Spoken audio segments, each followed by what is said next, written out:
Alors la situation économique et financière du Liban est absolument catastrophique. Un premier chiffre extrêmement important, la livre libanaise qui s'échangeait il y a un an pour $1, vous aviez 1500 livres. Aujourd'hui, le seuil symbolique des 10 000 livres libanaises a été dépassé.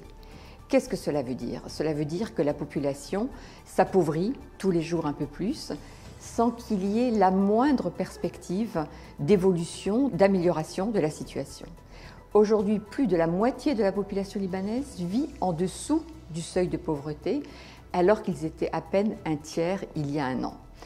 Donc on voit que ces perspectives économiques sont absolument catastrophiques et les réformes qui devraient être mises en place pour permettre à l'aide internationale de venir et de sauver cette économie libanaise, eh bien ces réformes ne sont pas faites. Il n'y en a aucune aujourd'hui qui n'a été lancée, puisque la classe politique est absolument incapable de pouvoir envisager une quelconque réforme, puisque cette classe politique n'est obsédée que par une seule chose, se maintenir au pouvoir, rester au pouvoir, quel que soit le prix à payer pour la population.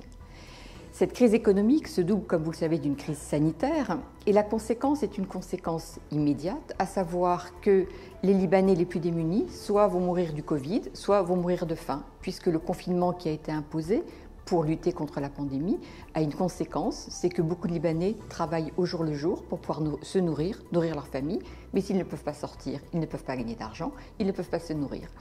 Et là encore, la classe politique est absolument incapable de proposer des solutions permettant à la population simplement de vivre.